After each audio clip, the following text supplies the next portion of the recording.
Welcome to Dave Take Finance. Today's video is going to be very useful for all those who are planning to take a home loan or for those who have already taken a home loan. So we are going to cover top 10 most important things one must know related to home loan.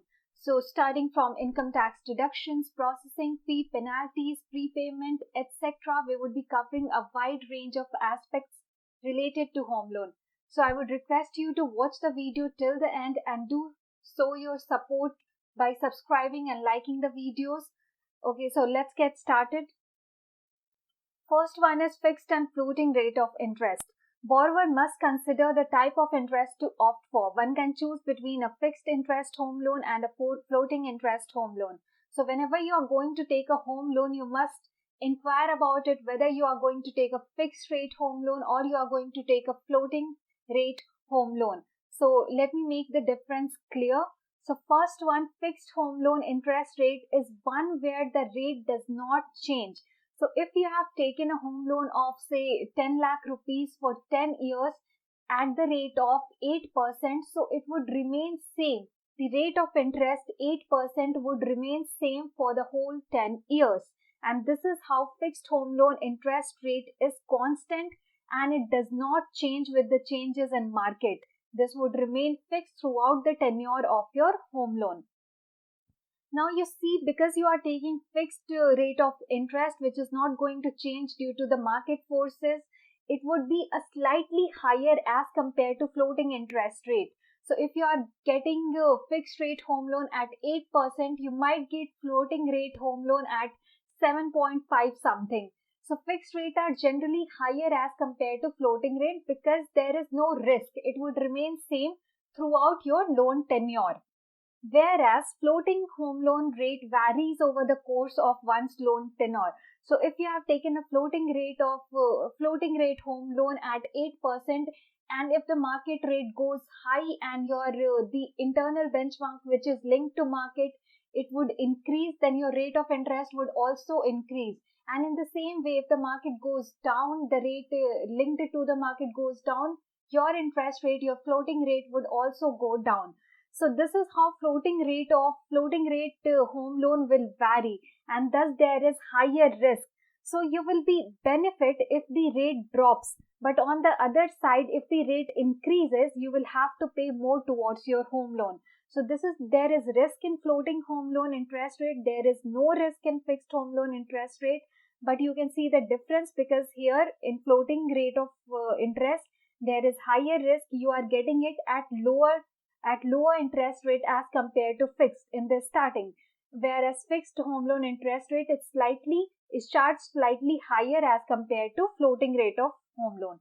So do consider which rate of interest you would try to opt for, and I would advise you that when the rate of interest is at the lowest level, right now, for example, in the current situation, the rate of home loan has been dropped, the rate of interest, it is somewhere between 6.9 to 7.5 ranging. So it is at the lowest level. Now, at this time, if you are going to take a home loan, you should take a fixed home loan interest rate so that you can avail the benefit of this lower interest rate throughout your loan tenure, because you feel in the coming future it would go up rather than going more down. And in the same way, if the rate of interest as on today is very high, you feel that it would go down in the near future, then you can opt for floating rate of interest loan. So if the current rate is high, go for floating rate. If the current rate is low, go for fixed rate. Now let's talk about income tax benefit on home loan. So this is another aspect of home loan which is very important to know, because many a time it happens that you end up paying huge taxes on your income and you don't avail the benefit which is being provided to you on the loans, etc. So you can get income tax benefit deductions on your home loan. Now this is under section 80C. So borrower can claim a maximum home loan tax deduction of up to 1.5 lakh from taxable income on the principal repayment. So whatever the principal amount you are paying to the lender, so your EMI consists of interest as well as principal. So whatever the principal repayment you are making to the lender, on that principal repayment, you can claim your home home loan tax deduction up to rupees 1.5 lakh.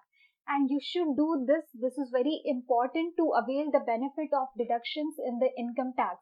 Now, whenever you are filing the income tax form, you will see the column of deductions.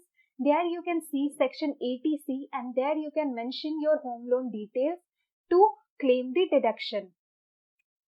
Other than this, there is section 24.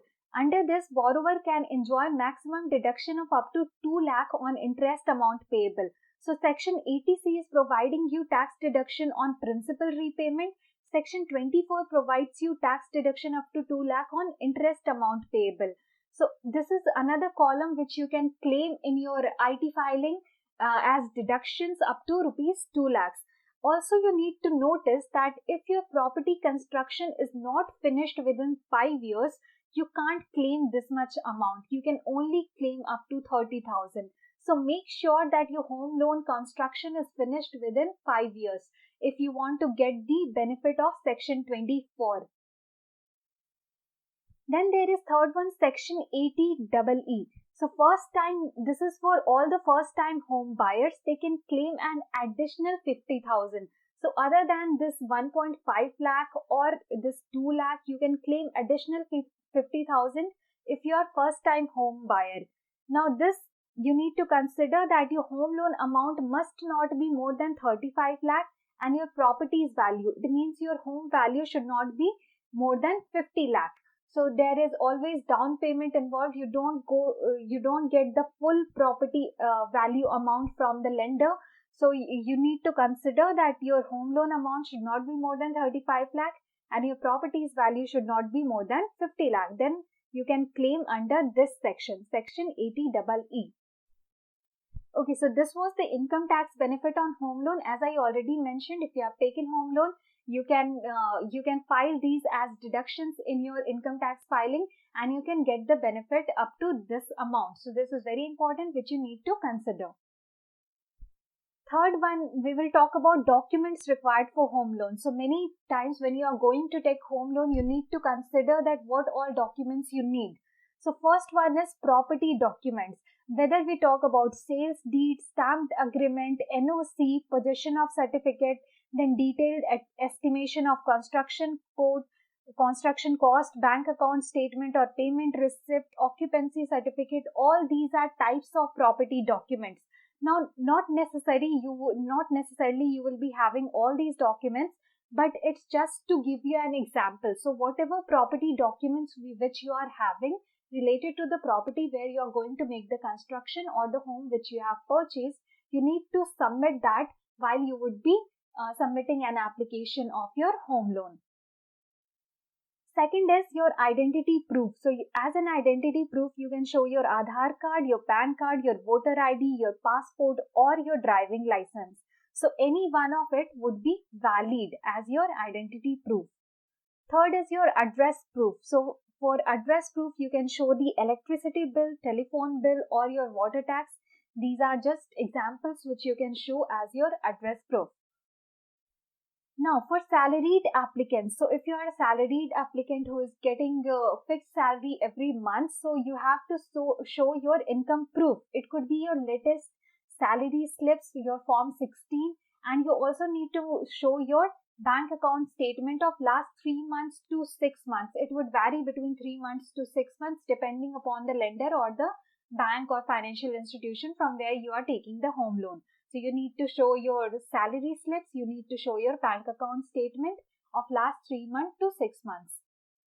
Now, if you are self-employed, it means if you are having any business, you need to show your business proof of your business existence. So it could be your PAN GST registration certificate, it could be your trade license, your article of association, memorandum of association, SEBI registration certificate, then ROC registration certificate of your company or the business which you are running. So you need to show somewhere a proof of business existence. Then you need to show financial statements which is audited by a CA. It need to be the P&L account statement as well as your balance sheet. Other than that, bank account statement is always required. Last 6 months is generally asked for. Then at last you need to have passport size photographs of your, which should be recent one, So all these documents are required if you are going to file an application for home loan. So keep this in mind and try to collect all the documents before you are going to apply for any home loan. Now, fourth point which you need to consider is processing fee on home loan. Now, processing fee is charged you one time and in the beginning only. So, let's see, the home loan processing fee is the charge payable by the home loan applicant to the lender once the home loan application has been accepted. So, once you have applied for home loan and it has been accepted, you need to pay the processing fee. Now, this processing fee would be charged by your lender, whether your bank or your financial company or housing finance company from where you are taking the home loan. The processing charges for home loan are one-time fee that have to be paid by the borrower. So this is only one-time fee. It won't be repeated. It is only in the beginning while you are applying for the home loan. On the basis of processing fee, you can compare between the lenders. So processing fee would vary and you can compare between the lenders, like if you are taking from SBI, LIC, SDFC, you can compare their processing charges so that you can save on that. So who is offering you the lesser processing charge? In case of several lenders, the processing fees vary between 0.2% to 1.5% of loan amount. So generally this is between the lenders. It varies from 0.2% to 1.5% of the loan amount. Again, during this time at current, it has been lowered down. The processing fee has been reduced by all the home loan lenders and financial institutions. It is somewhere ranging between 0.25% to 1%. So you need to consider this also. In constant, it ranges between rupees 3,000 to rupees 10,000. So generally, this is one time charged from you to process your loan application.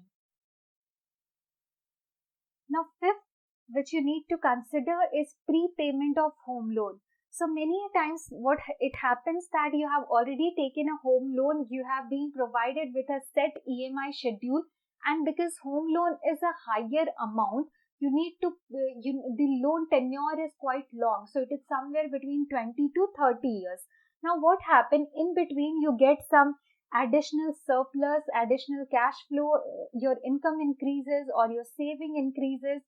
So you want to prepay your home loan. Prepay means you want to pay additional other than your EMIs in one go, or either monthly you want to pay something in extra. So that is called prepayment of home loan.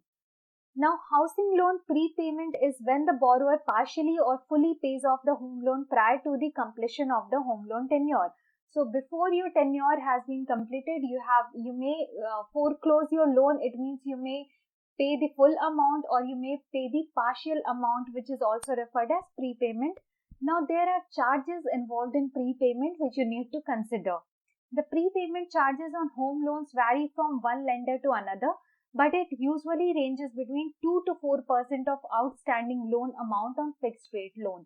So if you are prepaying your loan and if you have taken a fixed rate home loan, so you would be charged about 2 to 4% on the outstanding loan amount. Outstanding means whatever loan is left to be paid by you. So you would be charged 2 to 4% on that loan amount if you have taken fixed rate home loan.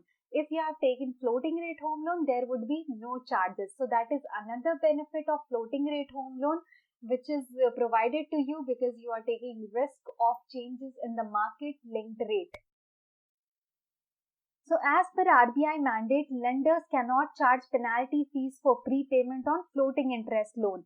So you would be charged on fixed rate, you won't be charged on floating interest. But some lenders may charge a fee for foreclosure of home loan. So as I said, foreclosure means when you have totally paid your home loan. Before the loan tenure, you have closed your home loan. You have paid the full amount. That is called foreclosure. So in that case, lenders may charge you a fee because instantly you have paid the whole amount, which is very rare case. But if it happens, you would be charged by your lender and you may inquire about that. While prepaying the loan, one should always take an acknowledgement of the same, which mentions, okay, this is very important that when you are prepaying your loan, you need to take this acknowledgement letter, which mentions the amount that you have prepaid, the outstanding loan amount, means the loan amount that is left to be paid, then the remaining tenure and the new monthly EMI, because you have made prepayment, so the EMI may be reduced or your tenure may be reduced. So you need to inquire about that, and you need to take an acknowledgement letter of that which mention those details to be on the safer side. Also, don't forget to collect the unused checks. So generally what happens that the lenders and the banks, they try to collect it, they try to keep checks from you, and the unused checks in the number of your EMIs if you want to make the payment if you want to make the EMI payments through the checks. So if you have given any such check, don't forget that you collect the unused checks, because you have made the prepayment, your EMI would be reduced, or your loan tenure or the loan tenure or the EMI would somewhere change. So you must collect the unused check, or you could inquire about this from the lender that how much more you want to pay, and if there is any such check left, you need to collect that. Also, you need to submit relevant to documents to support prepayment. This you can again contact for your lender. What all documents would be required if you want to make prepayment? Is there any such? So this is generally not in the case, but if there is, you can ask about it. Now the sixth one is impact of CIBIL score on home loan. Borrower's home loan eligibility depends hugely on CIBIL score, which is a record of your entire credit history and track record of repaying loans. So your CIBIL score is decided on your past loan behavior. So how many loans you have taken in the past, whether you have defaulted in any loan, how was your track record of making EMI payments, was it exactly on time or was it lately payments? So all those are the basis for your CIBIL score. If you are having a good track record, a good credit history, you have made timely payments, your CIBIL score would be good. If you have missed payments, if you have defaulted, or if you have made late EMI payments, so your CIBIL score may come down, and that would affect your loan, the loan where you would be applying. So let's see. CIBIL maintains and sources details about the payment made by individuals and organizations with regard to credit card and loans. If one's CIBIL score is not good, they will either have to pay considerably higher home loan interest rate. So yes, it also depends on your CIBIL score. If your CIBIL score is poor, if it is not good, you may be charged higher interest rate, and also your loan can be rejected. CIBIL score usually ranges between 300 and 900.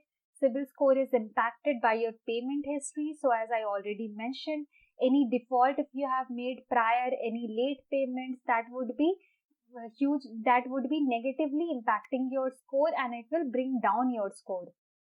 To get your home loan smoothly, you need to have a CIBIL score of more than 750. So you need always to maintain a good score of 750 and above, so that even if you have taken floating rate home loan and there is any changes in the rate of interest which you need to apply for, in that case you can get the maximum benefit of the drop down in the rate. So always try to maintain your CIBIL score above 750. You can always improve if your CIBIL score has gone downgraded. You can make timely payments. You can make timely payments. You can cover up the defaults. You can make the EMIs payment on time. You can pay the credit card bills on time, and all those things would be considered to improve your CIBIL score in the future. So maintain your CIBIL score good so that you can avail the interest rate benefit.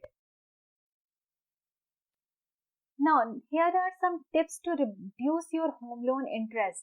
Now, interest charges are the main burden for home loan if you are taking, because the loan tenure is such a long and which makes your interest grow exponentially. So you need tips to reduce your home loan interest. The first one always is to maintain a good CIBIL score. Don't default, make timely payments. That would provide you a good CIBIL score, and you can ask your lender to reduce your rate of interest. Make part prepayments whenever possible in lump sum. So I already told this, prepaying your loan. So try to prepay your loan if you get any additional cash flow, any additional income, any saving. try to prepay your loan so that you can minimize your interest, because home loan is a longer tenure and thus your interest is very high. Third is opt for a floating interest rate. Now here is something risky. So you need to consider this, as I told earlier, according to the situation. So again, if you want to, in the beginning, you want to save on somewhere on the interest. So floating interest rate is little cheaper as compared to fixed rate of interest. Again, there is no processing, there is no prepayment penalty on this floating interest rate. So you can consider all those things benefit. But do consider that when the market situation is going to be in favor, then only you are opting for floating interest rate. If you think that the market will go, the rate will reduce in the future, then only you need to take the floating interest rate. Consider home loan balance transfer to another lender providing lower interest. Now, if you're not satisfied with your current lender, their customer service is poor, their customer service, their rate of interest is high, beside being the economy good, and the other lenders providing at affordable rate of interest, so you should consider your home loan balance transfer. You can always transfer your home loan balance outstanding amount from one lender to another lender. There is a procedure for that. You need to collect that NOC certificate, and you need to apply to the another lender from where you want to shift your outstanding loan amount. I would be making a detailed video on home loan balance transfer. So if you want this separate video on this particular topic, do comment me in the section and I would be happy to make a video on that. Eighth one is moratorium period in home loan. So generally, moratorium period is a specific period of home loan when borrowers will not have to repay any amount. During moratorium period, as a borrower, you don't have to pay any amount, but do not forget that during moratorium, your interest is being calculated.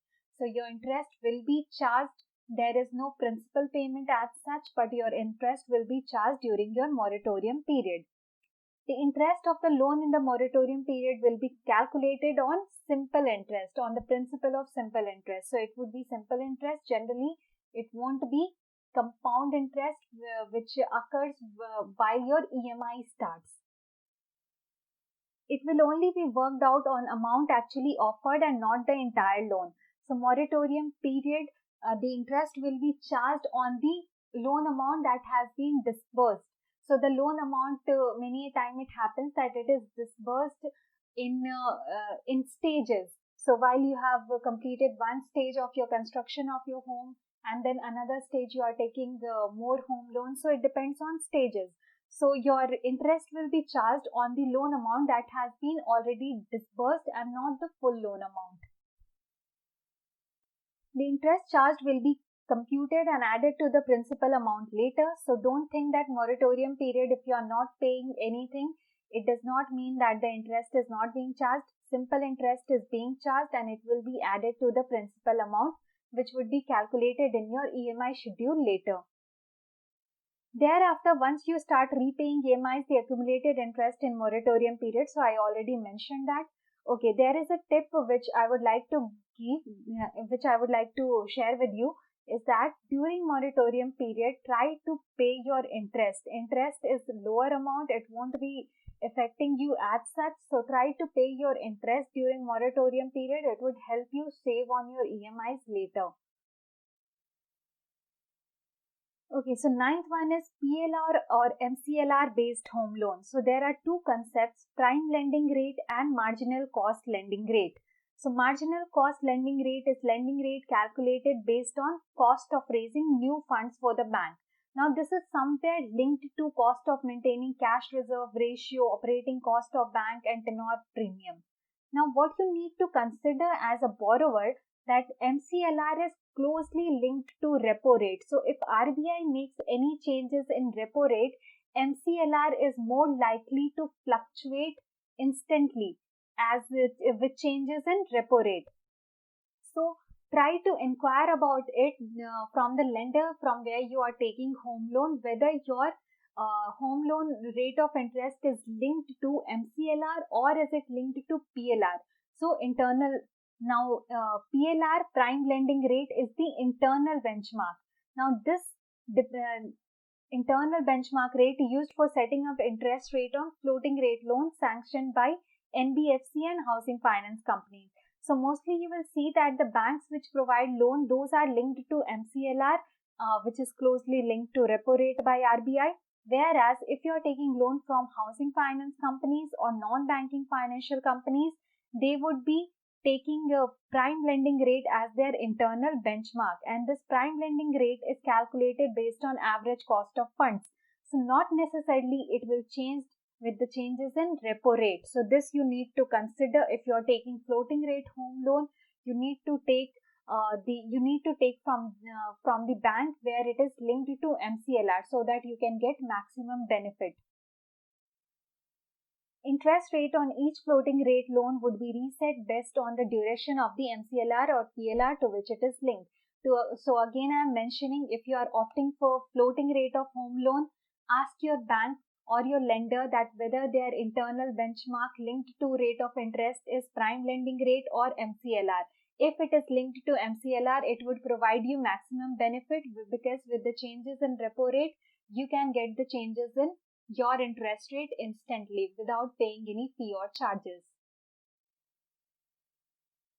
Now the 10th one is sanction letter of home loan. Sanction letter will have information about loan agreement. This would be provided in the beginning of your loan period. So it will contain details like total amount to be sanctioned, the interest rate, the base rate on which it is calculated, then the type of rate, whether it is floating or fixed, and your tenure of loan. So all these information would be there in sanction letter, which you need to consider. Now this sanction letter you can also use to calculate your EMIs by using any online loan EMI calculator, or you can use this information to make a comparison between different lenders, so that you can be at a satisfaction that whether you are taking home loan from the right lender or not. Now the sanction letter is not the final home loan agreement, so you need to consider this. This is just and does not legally approve the loan. So you would be getting the final loan agreement later on, but before that you are provided with the sanction letter.